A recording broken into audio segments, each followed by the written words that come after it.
The glass doors of the hotel whispered open as Marcus and Maya stepped inside. Cool air met them, scented faintly of lemon polish and chlorine drifting from the indoor pool down the hall.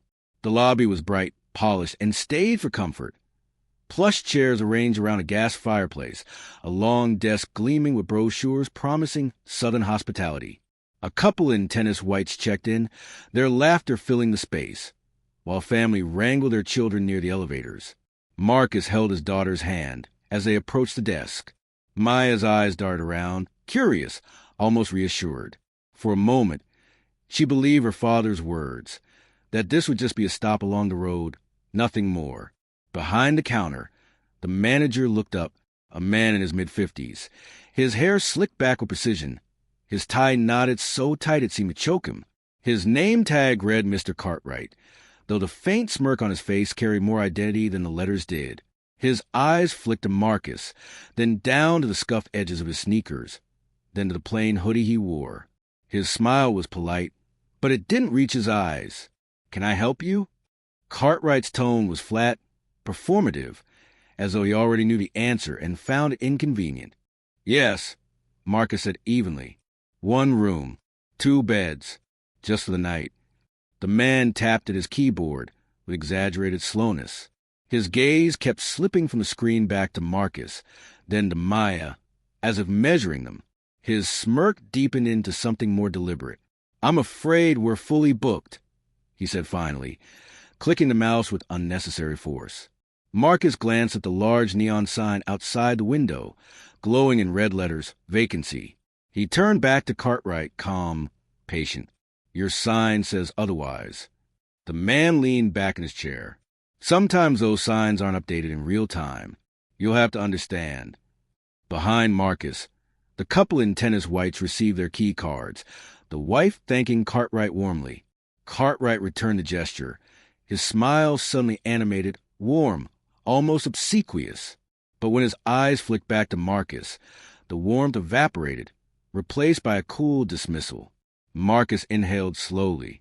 Maya shifted beside him, her shoulders tensing. She tugged at his sleeve. "Dad," she whispered, but he kept his gaze steady. "Sir," Marcus said, his voice carrying the steadiness of someone who had faced this dance too many times before. "We've been on the road for hours. My daughter and I just need a room." Cartwright's smirk sharpened. "Perhaps you'd be more comfortable at the motel down the road. It's more affordable." His words were slow, deliberate, a knife cloaked in civility. The air in the lobby changed. Guests nearby sensed it, glancing over with quick, uneasy looks before returning their eyes to their phones, to their luggage, to anything that kept them from acknowledging the moment. Maya's cheeks flushed with heat, her small body trembling with anger and shame. She opened her mouth to speak, but Marcus squeezed her hand before she could. "Thank you for your suggestion," Marcus said softly, his composure like steel wrapped in silk. "But we'll stay here. Please check again." The man's jaw tightened. His hand hovered above the keyboard, but instead of typing, he reached for the phone. "If you don't leave, I'll have to call security. We run a respectable establishment here." Those words, respectable establishment, hung in the air like smoke, thick with implication. Marcus let them settle, let the poison of them show itself without needing to call it by name. His silence was deliberate, more cutting than any protest. Maya pulled her hand free, her voice trembling. "Dad, we don't have to." But Marcus placed a hand on her shoulder, grounding her. His voice remained calm, almost gentle. "We're leaving," he said to her, not to Cartwright. He turned without another word, leading her toward the doors. As they stepped back into the heavy air of the town, Maya's chest rose and fell with shallow breaths. Her eyes glistened, fury boiling inside her. "Why didn't you say something?" she demanded, her voice breaking. "Why didn't you fight him?" Marcus stood still, watching the neon vacancy sign flicker against the dusk. His expression was unreadable, his silence deliberate. Finally, he turned to her, his voice low, steady. "We don't fight their way," he said. "We fight smarter." Maya shook her head, confused, angry, but the firmness in her father's tone held her back from pressing further. The two of them walked to the car. The hotel's polished doors closing behind them with a hiss that sounded, in that moment, like a gate slamming shut. The parking lot was quiet except for the low hum of cicadas in the trees. Marcus rested both hands on the roof of the car for a moment, grounding himself before unlocking the doors. Maya climbed in furious, her words sharp. "Why do you always do that? Just let them treat you like that?" He looked at us like we were trash. "Dad, Her voice broke. She turned toward the window, blinking hard to stop tears. Marcus slipped into the driver's seat, his face still calm but his eyes shadowed with something deeper. He reached over, brushing her hand gently. "You don't lose control just because someone else already has," he said. "That man wanted me to get angry, wanted a scene. That's his power. But if we leave on our terms..." Marcus nodded once. We were already leaving. His tone carried no argument, only clarity. But Cartwright wasn't finished. He stepped forward, voice dripping with false authority. "Make sure they don't come back. People like this, they disrupt the peace." The word stung sharper than the summer air. Marcus's jaw flexed, but he said nothing. Around them, a few guests had gathered near lobby windows, watching. Phones hovered in hesitant hands, though most people pretended to busy themselves with luggage or chatter. Maya's face burned with shame. She pulled out her phone and hit record, her fingers trembling. The screen captured her father standing with quiet dignity, while Cartwright spat venom cloaked in civility. "We have rights."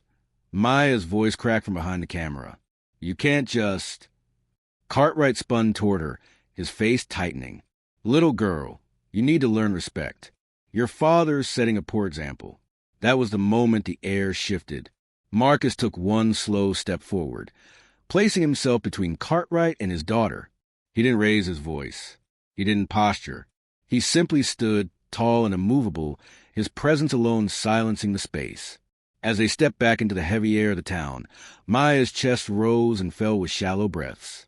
Her eyes glistened, fury boiling inside her. "Why didn't you say something?" she demanded, her voice breaking. "Why didn't you fight him?" Marcus stood still, watching the neon vacancy sign flicker against the dusk. His expression was unreadable, his silence deliberate. Finally, he turned to her, his voice low, steady. "We don't fight their way," he said. "We fight smarter." Maya shook her head, confused, angry, but the firmness in her father's tone held her back from pressing further. The two of them walked to the car, the hotel's polished doors closing behind them with a hiss that sounded, in that moment, like a gate slamming shut. The parking lot was quiet except for the low hum of cicadas in the trees. Marcus rested both hands on the roof of the car for a moment, grounding himself before unlocking the doors. Maya climbed in furious, her words sharp. "Why do you always do that? Just let them treat you like that?" He looked at us like we were trash, Dad. Her voice broke. She turned toward the window, blinking hard to stop tears. Marcus slipped into the driver's seat, his face still calm but his eyes shadowed with something deeper. He reached over, brushing her hand gently. "You don't lose control just because someone else already has," he said. "That man wanted me to get angry, want a scene. That's his power. But if we leave on our terms..." The words cut short as the reflection of flashing lights washed across the windshield. Two security guards were approaching, one heavy-set with a baton hanging from his belt, the other younger, nervous, clutching a radio. Cartwright trailed behind them, his voice raised just enough to be heard. "That's them. They were causing a disturbance in the lobby. They need to leave immediately." Maya's stomach dropped. "What? We were just..." "Stay quiet," Marcus whispered, his voice soft but edged with command. He stepped out of the car slowly, hands visible. The guards stopped a few feet away, their postures stiff, their expressions rehearsed with suspicion. "Sir," the older guard said, "we're going to have to ask you to leave the premises." Marcus nodded once. We were already leaving. His tone carried no argument, only clarity. But Cartwright wasn't finished. He stepped forward, voice dripping with false authority. "Make sure they don't come back. People like this, they disrupt the peace." The word stung sharper than the summer air. Marcus's jaw flexed, but he said nothing. Around them, A few guests had gathered near the lobby windows, watching.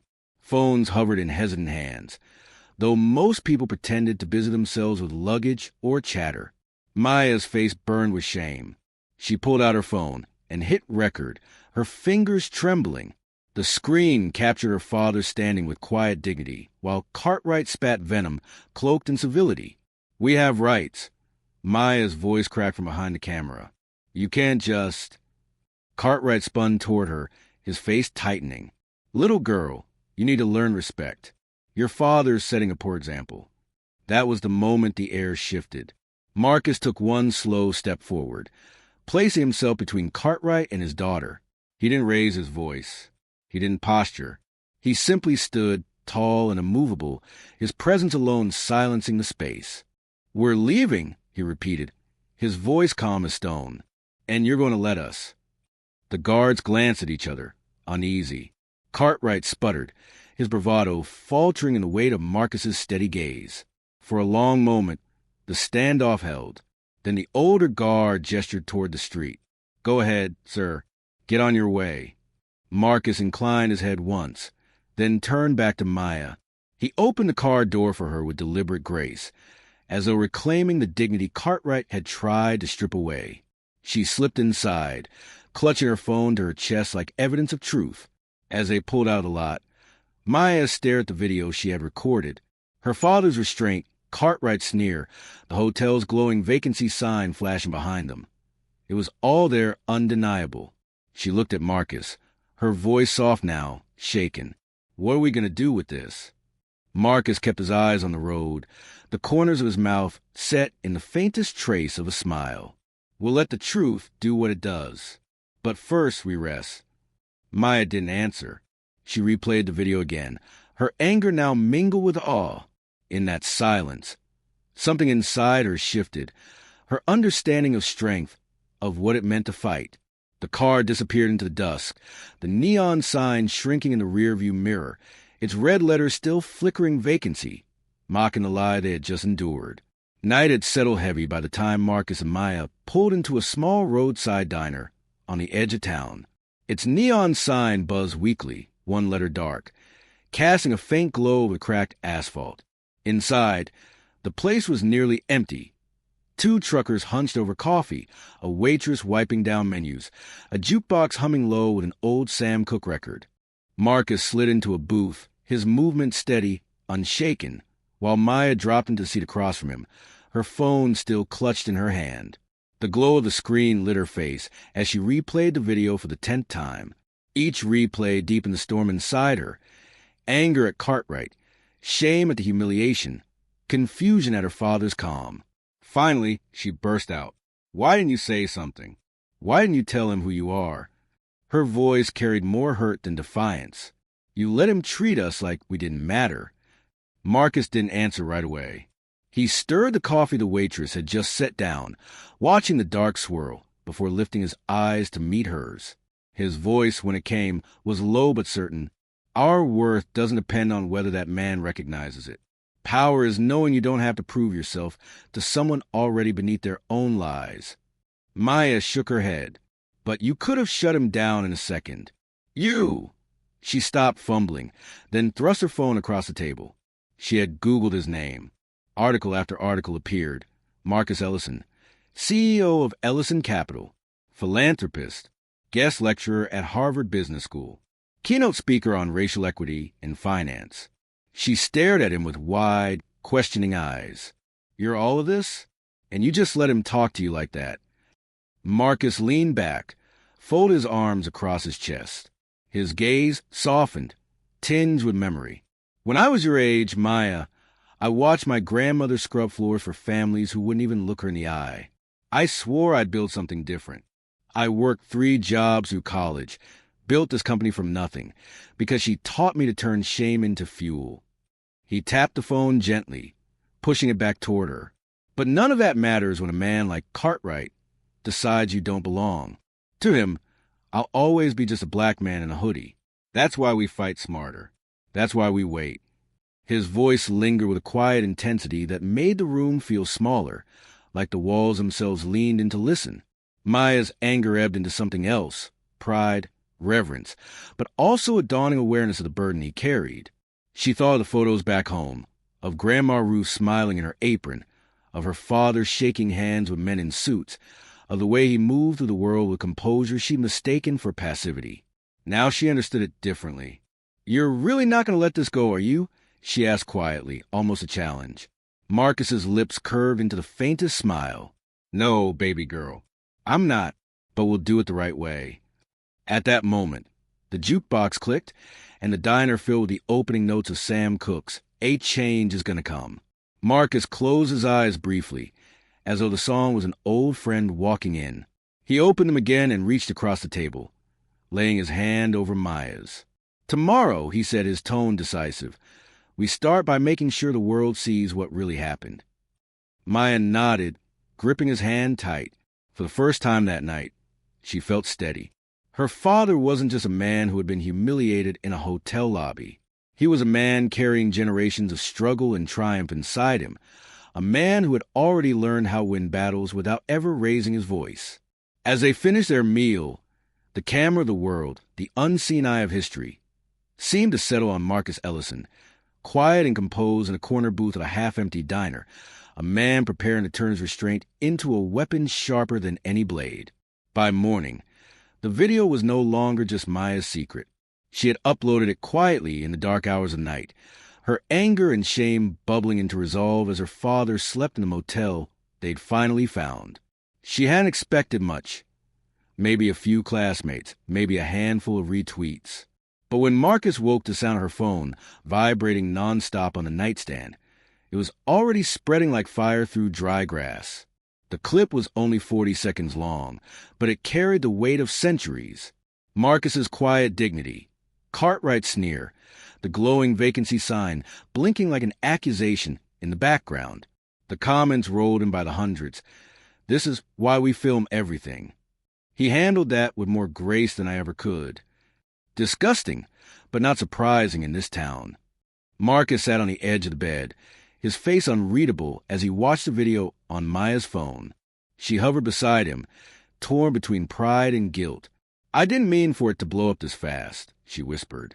He handed the phone back to her gently. "The truth has its own pace. Don't apologize for it." By noon, local news trucks idled outside the motel, their satellite dishes pointed skyward.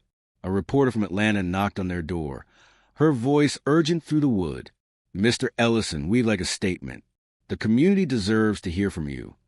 Marcus declined politely, stepping into the parking lot only long enough to make one request. "Please give my daughter privacy." The cameras caught him anyway, his calm refusal only fueling the story. Headlines appeared online. Black entrepreneur denied service at local hotel. Video of racial profiling sparks outrage. Community divided over viral clip. Inside the town, reactions fracture like glass. At the diner, a waitress pulled Maya aside, pressing a folded napkin into her hand. Scrawled in pen were the names of 3 former hotel employees. "They'll talk," she whispered. "They've seen worse than what happened to y'all." Marcus sat on the edge of the bed, his face unreadable as he watched the video on Maya's phone. She hovered beside him, torn between pride and guilt. "I didn't mean for it to blow up this fast," she whispered. He handed the phone back to her gently. "The truth has its own pace. Don't apologize for it." By noon, local news trucks idled outside the motel, their satellite dishes pointed skyward. A reporter from Atlanta knocked on their door, her voice urgent through the wood. "Mr. Ellison, we'd like a statement. The community deserves to hear from you." Marcus declined politely, stepping into the parking lot only long enough to make one request. "Please give my daughter privacy." The cameras caught him anyway, his calm refusal only fueling the story. Headlines appeared online. Black entrepreneur denied service at local hotel. Video of racial profiling sparks outrage. Community divided over viral clip. Inside the town, reactions fracture like glass. At the diner, a waitress pulled Maya aside, pressing a folded napkin into her hand. Scrawled in pen were the names of 3 former hotel employees. "They'll talk," she whispered. "They've seen worse than what happened to y'all." At the courthouse steps, a small group of protesters gathered with hastily made signs. Dignity is non-negotiable. Vacancy for all, or vacancy for none. Their chants echoed through the square, drawing stares from townsfolk who shook their heads and muttered about troublemakers. Meanwhile, Cartwright went on local radio, his voice dripping with self-righteousness. This is nothing more than a misunderstanding being exploited for attention. We run a respectable business. We can't let outsiders, people who don't understand our community, tear it down with lies. His words ignited the fault line running to the town, dividing between those who nodded along and those who clenched their fists at the familiar excuses. Marcus kept his distance from the noise, but Maya scrolled through it all, her young face tightening as she read both the support and the vitriol. "They don't even know you," she said, frustrated. "They're calling you a liar, a grifter. They're saying we made it up." He placed a steady hand on her shoulder. "That's how truth works, Maya. First, they deny it, then they fight it, but the truth doesn't break." That evening, an email arrived from a civil rights attorney Marcus had mentored years ago, now working with a national advocacy group. The message was simple. We saw the video. "We're here if you want to make this bigger." Marcus read it twice, then closed the laptop. He looked across the motel room at his daughter, who was curled on the bed, scrolling through endless threads of strangers debating their worth as if it were public property. He felt the heaviness of history pressing down, the same history that had forced his grandmother to her knees with a mop in hand, the same history that now lifted his name onto screens across the country. He sat beside Maya and pulled the phone gently from her hands. "Listen to me," he said, his voice low, firm. "What happens next is not just about us. It's about this town, this hotel, every person who's been told they don't belong. If we step forward, there's no turning back." Maya studied his face, the steadiness in his eyes, the weight of choice pressing between them. She nodded once, slowly. Then we stepped forward. Marcus leaned back, his expression unreadable, but his silence was no longer restraint. It was strategy. The world was watching now, and for the first time, the fight was not just his. The motel room had turned into a war room by the following morning, not in the way of chaos, but in quiet order. Papers spread across the small table, Marcus's laptop glowing with spreadsheets and property records. Maya sat cross-legged on the bed, scrolling through messages that poured in from strangers across the country, some offering solidarity, others barbed with hatred. Marcus leaned forward, his glasses low on his nose, his fingers moving with precision. He wasn't drafting social media posts or fiery speeches. He was combing through deeds, corporate filings, and shell company structures. Every click of his mouse was deliberate. Each line of data, another thread in the web, he was weaving. Maya finally looked up. "What are you doing?" "Finding out who really owns that hotel," Marcus answered without glancing away from the screen. His tone was even, controlled. "Cartwright thinks he runs it, but people like him usually work for someone else.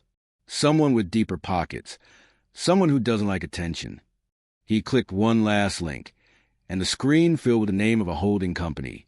One Marcus recognized instantly, his lips pressed into a thin line. "I've done business with them before." Maya leaned closer, her eyes wide. "You mean you know them?" "I know them," Marcus repeated, "and I know their weaknesses." That afternoon, he made calls, not to journalists or activists, but to attorneys, bankers, and an old friend who had once been his mentor in law school before Marcus shifted into finance. Each conversation was calm, direct. He wasn't asking for favors. He was laying groundwork. By evening, a legal team was in motion, filing a formal complaint with the state's Human Rights Commission. The complaint wasn't just about that night. It included affidavits from former employees who had quietly come forward, each testimony another stone in the foundation of the case. Discrimination in hiring, wage theft, patterns of refusal to rent to people of color. Marcus didn't just want justice for himself. He wanted the whole house of cards to collapse. Meanwhile, an email landed in his inbox from the advocacy group his old mentee worked with. They were offering resources, connections, even national media platforms if he wanted them. Marcus replied with only a single line, "Not yet. Timing is everything." Maya, restless, pace the room. Why wait? You could blow this open right now. Everyone's already watching. Marcus closed the laptop gently and looked at her. His voice was steady, a teacher guiding a lesson. If you strike too fast, you lose the chance to aim. We don't just want outrage. We want change that lasts longer than a news cycle. That means we build the case, we own the story, and then we move when they least expect it.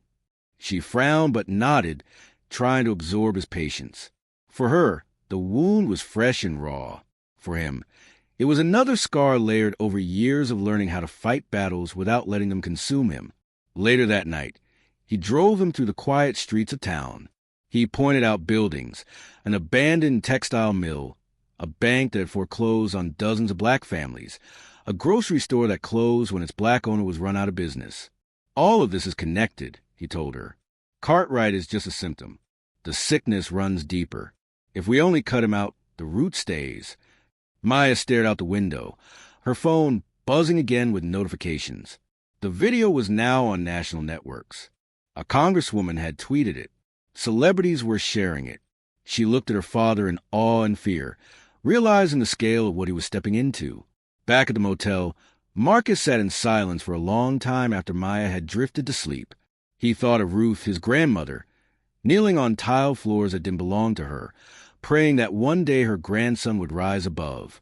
He thought of Cartwright's smirk, of Maya's trembling voice, of the moment he stood between her and the venom of a man who saw them as less than human.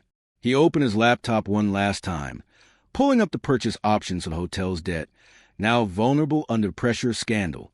His fingers hovered above the keys, then pressed down with quiet finality. The town hall smelled faintly of old wood polish and sweat. Rows of folding chairs filled the chamber, each one occupied by townsfolk who had come not out of civic duty, but out of curiosity, anger, or desperation to see the storm that had been gathering since the video of Cartwright went viral. Reporters lined the back wall, their cameras already humming, red dots glowing like watchful eyes. Cartwright stood near the podium in his press suit, shoulders tight, jaw set. He had called this community meeting under the guise of restoring order, but his real intention was to reclaim control. He'd spoken to allies on the council, to business owners who shared his disdain for the outsiders stirring trouble. He had no idea the floor was about to shift beneath his feet. Marcus entered quietly, Maya at his side. He wore no tie, only a simple gray suit, his frame tall and still, like a stone in the river of murmurs that parted as he walked down the center aisle. People whispered, some recognizing him from the video, others from the news reports that had since painted him as either a victim of prejudice or a troublemaker with an agenda. Maya's phone buzzed in her hand as notifications poured in, but she silenced it, her eyes locked on her father. Cartwright's lips curled into a sneer when he saw him. "Well, look who finally decided to join us," he said loudly, his voice dripping with false civility. "I hope you've come to apologize for all this noise you created." Marcus didn't rise to the bait. He took his time, adjusting the papers in his hand before stepping to the microphone. The room hushed, a strange tension filling the air, as if everyone sensed something irreversible was about to happen. "I didn't come to apologize," Marcus said evenly, his voice steady and clear. "I came to set the record straight." He unfolded the papers, but didn't read from them yet. Instead, he let his gaze sweep the room, over the council members shifting uncomfortably, over the townsfolk whose eyes darted between him and Cartwright, over the reporters waiting for a headline. "You all saw the video. You all heard the words he spoke to me and my daughter. That wasn't just a bad night. That was the truth of how this place has been run for years. And I'm not here just for myself. I'm here for every family denied a room, every worker underpaid, every person who was told they didn't belong." Cartwright scoffed, trying to laugh it off. "More dramatics. This man doesn't even live here. Marcus held up a document, silencing him. "That's where you're wrong. As of yesterday, I own this hotel. Every brick, every room key, every paycheck that gets cut will now have to answer to me." A collective gasp rippled through the room. Reporters surged forward, cameras clicking. Maya's eyes widened, her breath catching as she watched the reveal unfold like a scene she couldn't believe was real. Cartwright sputtered, his face reddening. That's impossible. You can't. I can, Marcus interrupted, his voice sharp but controlled. He laid the deed on the podium, the county seal glinting under the fluorescent lights. And I did, which means your time of humiliating people, of profiting off discrimination and abuse. It's over. The council chamber erupted, some clapping, others jeering. Cartwright shouted over the noise, his face contorted with rage. You think this changes anything? You think owning one building makes you one of us? Marcus didn't flinch. I don't want to be one of you. I want to change what you've made of this town. I want Maya and every child here to grow up without being told they're less than human because of the color of their skin. That's worth more than all the rooms in that hotel. The cameras captured every word, every flicker of Cartwright's unraveling composure, every ounce of quiet strength radiating from Marcus. Finally, Marcus stepped back from the podium, leaving the deed in plain view. Justice isn't always loud, he said softly, almost himself, though the microphones carried it through the chamber. Sometimes it's just taking back what was stolen, brick by brick, until there's nothing left for hate to stand on. The applause that followed was uneven, some hesitant, some fervent, but it was undeniable. The tide had turned. Cartwright stood frozen, his empire crumbling not with fire and fury, but with paper, truth, and restraint. And for the first time in years, the town saw a different kind of power in the room, one that couldn't be bullied, bribed, or ignored. The night after the town hall was heavy with silence, the kind that comes after a storm has passed, but before anyone could believe the sky is truly clear. Marcus sat in the hotel lobby, the very same lobby where Cartwright had once ordered him and Maya out into the street. Now, the air smelled different, cleaner, freer. The old chandelier swayed gently overhead, casting fractured light across the marble floor, as if the building itself was breathing again. Maya curled up on one of the velvet couches, her shoes kicked off, her head resting against her father's shoulder. For the first time in weeks, her breathing was steady, no tremor in it, no shallow fear lingering at the edges. She stared at the ceiling with wide eyes, whispering, I still can't believe it. You really own this place. Marcus let out a low chuckle, his hand smoothing her curls. I didn't buy it for me, he said quietly. I bought it, so you'd know that no one on this earth gets to tell you what you're worth. She turned her face toward him, searching his eyes. But what happens now? Everyone saw, everyone knows. What if they hate us even more? He paused, his gaze drifting to the tall windows where moonlight washed over the empty check-in desk. His voice was calm, deliberate, almost like a prayer. They might, but that's not the measure of what we've done. Hate is loud. Love, dignity, those are quiet.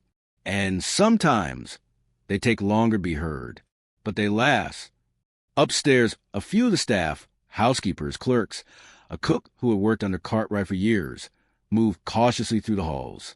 They had stayed late, not because they were told to, but because they wanted to see if it was real.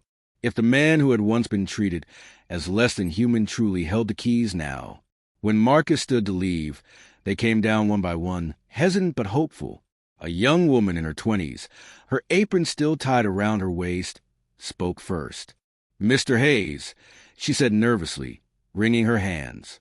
I just want to say thank you for standing up for all of us. Her voice cracked, and Marcus reached out, steadying her hand in his. You don't have to thank me. Just promise me you'll never let anyone make you feel small in your own house again.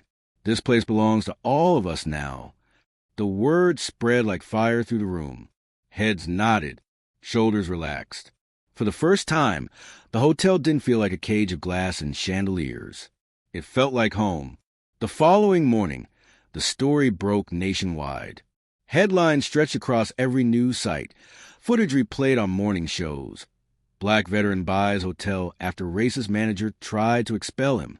Pundits debated it, some calling it justice, others calling it spectacle. But for Marcus and Maya, the noise mattered less than the faces they passed on the street. Some were wary, others warm, but none could deny what had changed. Weeks later, the lobby of the hotel was filled with new life. Local musicians played soft jazz on Friday nights. A mural, painted by high school students, stretched across one wall, bright blues and yellows telling the story of resilience. Families who had once been turned away now walked freely through the doors, welcomed not as intruders but as guests. One evening, Marcus stood outside the hotel with Maya. The neon sign glowed above them, humming faintly in the night air. She slipped her hand into his, her grip strong and certain. "You turned the worst night of our lives into this," she whispered. He shook his head gently. "No, we did. You were there. You saw it through. This isn't just my fight, Maya. It's your inheritance. The truth that nobody can strip dignity from us. Not here. Not ever again." She leaned her head against his arm, and together they stood in the glow of the sign, watching the town move around them, change, unsettled, but undeniably altered. Somewhere deep in the distance, a church bell rang, solemn but hopeful. The sound carried through the night, wrapping itself around father and daughter like a promise. And in that moment, Marcus understood what legacy truly meant. Not the bricks of a building or the ink of a deed, but the unshakable seed planted in his daughter's heart. That justice, though quiet, could outlive hatred. That was the story the world would remember. That closes a narrative with a cinematic and emotional final beat. The morning sun broke through thin curtains, spreading stripes of light across Marcus Hayes' modest kitchen table. The smell of black coffee lingered in the air, mixing with the faint sweetness of pancakes cooling on a chip plate. His daughter, Maya, sat across from him, her schoolbooks open, her laughter ringing like bells in the quiet space. Their mornings were sacred, simple, unbroken rituals that carried them to the weight of the world outside. Marcus, a tall man with a soldier's bearing softened by years of quiet endurance, watched her with pride. In her, he saw both the innocence he wanted to protect and the resilience he prayed would outlast him. Life had not given Marcus ease, but had given him clarity. A black veteran in a small southern town still haunted by unspoken lines and invisible fences, he knew how quickly dignity could be stripped from a man, and yet he carried himself with restraint, never loud, never reckless. His love for Maya was his compass, his strategy, his reason to meet every indignity with composure rather than rage. That evening, seeking a small escape, he took Maya to a grand hotel on the edge of town, a building he had passed 100 times but never entered. Its lobby gleamed with chandeliers and polished marble floors, a monument to a wealth that had never been his. As they stepped inside, Maya's eyes widened with wonder. She spun slowly, taking in the velvet drapes, the golden trim, the piano resting silent in the corner. For a moment, it felt like a dream, one of those rare nights when the world opened just enough for them to breathe differently. But the spell broke quickly. From behind the check-in desk, the manager, Mr. Cartwright, watched them with thinly veiled disdain. His smile was tight, his eyes colder than the air conditioning. He approached slowly, each step heavy with ownership, as though the ground itself bent beneath him. "Can I help you?" His tone dripped with false politeness, already laced with suspicion. Marcus nodded calmly. "Just here for dinner with my daughter. Thought we'd try the restaurant." Cartwright's gaze flicked over Marcus's worn jacket, Maya's scuffed sneakers, and landed back with a smirk. "I think you might be more comfortable somewhere else. This establishment has certain standards." The words landed with the sharpness of glass. Maya looked up at her father, her young face caught between confusion and shame. Marcus felt a hot sting in his chest but steadied his breath, placing protective hand on her shoulder. "We're customers, same as anyone else," he said evenly. But Cartwright's voice grew louder, designed to draw eyes. "Sir, I'm going to have to ask you to leave. We don't serve people who can't meet the dress code." The lobby froze. Guests turned, their curiosity blending with discomfort. Maya's cheeks flushed red, her eyes shimmering as she tried to disappear into herself. Marcus remained still, rooted in his own quiet power, but his silence only fueled Cartwright's arrogance. Within minutes, security was called. They were ushered out, not with force, but with a smug efficiency that cut deeper. The grand doors closed behind them, and the night air felt colder than it had moments before.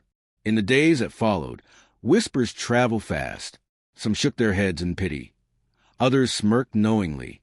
But Marcus was not broken. He carried the humiliation quietly, filing away like a soldier studying a map. What Cartwright didn't know, what no one knew, was who Marcus truly was. Behind his quiet life was a decorated military record, a sharp legal mind honed after service, and years of quiet investments made with discipline and vision. He had built a portfolio brick by brick, while men like Cartwright dismissed him as invisible. 2 weeks later, the same hotel was buzzing with reporters. Cameras flashed, microphones pressed forward, the marble floors reflecting the frenzy of a town on edge. At the center of it all stood Marcus, Maya beside him in her Sunday dress, holding his hand. His voice carried calm authority as he announced what no one expected. "As of today, this hotel belongs to me." Gasps rippled through the crowd. Papers had already been signed. The deal was real. The building that had once cast him out now stood under his name. Cartwright, red-faced and trembling, tried to speak, but his words crumbled against the weight of truth. The press captured every second. The story raced beyond the town, igniting conversations across the country. But Marcus did not revel in vengeance. Instead, he used a moment to reshape the space. He welcomed back staff who had once worked in silence, promising dignity where there had been fear. He invited the community in. Families who long avoided the hotel now walked freely through its doors. A mural soon spread across one wall, painted by local students, vibrant colors telling a story of resilience and justice. At night, when the cameras were gone, Marcus and Maya would sit in the lobby, the chandeliers glowing softly above them. One evening, as she leaned against his arm, Maya whispered, "You turned the worst night of our lives into this." He kissed the crown of her head and replied, "No, baby, we did. This is your inheritance. The truth that no one can take your dignity. Not here, not anywhere." Outside, the town moved cautiously around them, change unsettled, but undeniably altered. Some faces still frowned in silence, but others lit with quiet pride. A church bell rang faintly in the distance, carrying through the night air, solemn yet full of promise. And as Marcus stood beneath the glowing sign of the hotel with his daughter's hand in his, he understood that legacy was not measured in deeds or walls, but in the unshakable seed planted in her heart. That justice, though quiet, could outlive hate,